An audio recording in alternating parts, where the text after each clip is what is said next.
Ken Dabbs here with an overview of an analysis that applies Bordeaux's capital analysis theory to illuminate opportunities with a joint church-school capital campaign launch. Capital campaigns are a necessary evil for nonprofit groups like churches and schools. People don't like asking for money, and people don't like to be asked.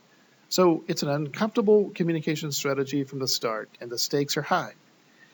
I think an objective of any campaign should be to inform, engage, and persuade people to give without remorse.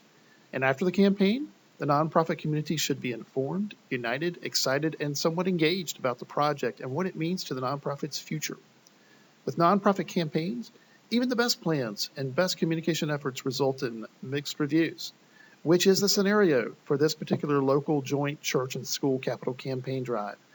I'm intentional about not sharing the name, which isn't important. As background, the school is an independent corporation with its own trustees, but rolls up under the overarching leadership of the church. Currently, and before the capital campaign, the church leveraged a good portion of the church campus and buildings, which kept tuition lower than compared to other schools. The church and the school capital campaigns were developed and presented together. The campaign would be handled separately, but this created some complexities. Although a small percentage, some church members, notably the more affluent members, were asked to contribute to both the church and school campaigns at the same time. As mentioned, the school has less of a percentage of church members enrolled as students, and the trend continues downward. And it's explained as church members could no longer afford the rising tuition of the school. The campaign also had unstated implications about the church and the school relationship. The school would no longer share church space, thereby increasing tuition even more, in addition to funding the new buildings. At surface level, a well thought out rollout was carefully and strategically planned and implemented. It involved several question and answers in the discussion forums with church elders and deacons who would be asked to approve the plans. After the leaders eventually approved the plan, town meetings were held to gather church members in pods to share the plans while soliciting their input and questions. Finally, a congregational meeting was held where recommendation was shared. The congregation was given a month to consider and eventually voted a 90% approval of the plan. A similar rollout occurred with the church's school, where only 8% of the congregation attends. The other 92% of the students and families are not members of the church. The rollout was deemed successful. For the church, approximately 4 of the 6 million was raised. For the school, about 6 of the 10 million was raised. Those who led the rollout shared only accolades that they had heard. No negative feedback was shared. But now, the church is experiencing a noticeable number of congregants and leaders leaving. Could the capital campaign and the rollout cause people to leave?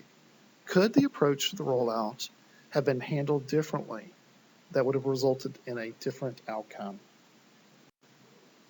Intentionally, I've placed a transparency over examples of the campaign communication samples shown here to safeguard the identity of the church. Aesthetically, the campaign communications and rollout was brilliant. The campaign identity mark was used. The communication packages mailed to everyone were highly professional. The town meetings were open. The tone was just right. An online site was established where daily blogs were posted and question and answers were posted for available consumption. Articulate campaign spokespeople were consistently represented in the campaign. They participated at town meetings and were quite frequently in front of the pulpit, sharing information and updates about the campaign. From all accounts, the campaign was inclusive, professional, and transparent. But there were perhaps unknown opportunities that, once identified and addressed, could help build more understanding and perhaps even more consensus. So here we apply Bordeaux's capital analysis to provide and illuminate possibly some opportunities, beginning with institutionalization. For this particular situation, for institutionalization, most would attest to the soundness of both the church and the school. Both are stable and governed well, both trending upward financially, strong governance practices as it exists for both, there were no known risk. One might consider the decreasing percentage of church members enrolled at the school as a negative because of tuition increases, possibly an institutional partnership risk. The leadership structure may be an opportunity. The church is structured with elders as executive leaders who lead various committees that also have specified decision rights. These committees have certain rights. The decentralized model can create communication challenges with something like the capital campaign that is more macro and more high-level strategic. From an economic capital perspective, prior to the campaign, the church was debt-free and financially sound. The school had outstanding debt on one of their buildings. Projections for future growth for both were all positive. Both had enough to invest in the capital campaign launch. In regards to knowledge capital, both church and school had talented business leaders helping them develop their communication plans. Both leveraged business leaders to help them devise their individual and then integrated plans. Both hired the same consultant to advise on the capital campaign approach and rollout, who had proven track record with these type of complex scenarios. In regards to social capital, individually, both the school and church had trust and shared values with their distinct communities, with less than some overlap between the church and school communities. An opportunity with the combined school and church would diminish social capital. At this intersection where church and school comes together, consensus does not exist in regards to shared values and long-term vision and strategy, particularly as it relates to the school. Sentiment is that only the high affluent church members can afford the school. The school's main stakeholders are a community outside the church, which is both a big plus and a challenging opportunity, given that both are constructing new buildings on the church's campus. This controversy is never really addressed publicly, but it is often present.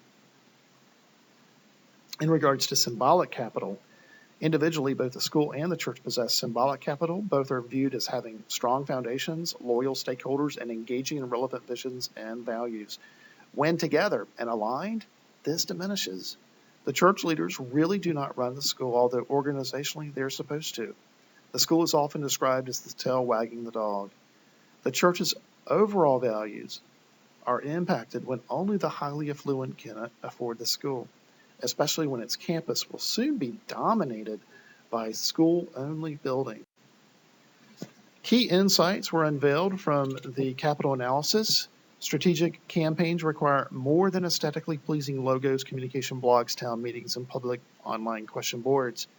This campaign was modern and thorough. On the surface, all the right boxes were checked. They seemed to do everything right. If Bordeaux capital analysis had been conducted, other capital-related opportunities could have been identified and addressed, thereby ensuring a more successful campaign. So, in regards to the recommendation, first of all, this is a well-respected and admired church and school. With any capital campaign, there are implications to how the community views its vision, values, and the key relationships, particularly between, in this situation, the church and the school. Here, a capital analysis to illuminate strengths and opportunities about the evolving school and church relationship impacted by the campaign would have fostered greater trust and sentiment amongst the communities. And so, looking at the opportunities, there are recommendations, beginning with the church's decentralized leadership model. With that model, also culturally, it's somewhat disloyal to question another committee's decision or recommendation. In this scenario, the Capital Campaign Committee brought forward one recommendation, and their job during the campaign was to answer questions and get everyone on board with their one recommendation. The recommendation here, though, to build social and symbolic capital, the Capital Campaign could offer more than one option to the approving elders at the church, inviting and soliciting their input, and then together selecting the best option for the church. A decision this big, deciding the proposed capital campaign plan was just too big for one committee to make that decision without input from the other executive leaders. Also, another opportunity, the relationship between the church and school, that opportunity was not recognized or addressed. The recommendation would be, in order to build social and symbolic capital, any joint church and school initiative should address the relationship, governance, mutually shared vision and values, while allowing for healthy discourse and exchange.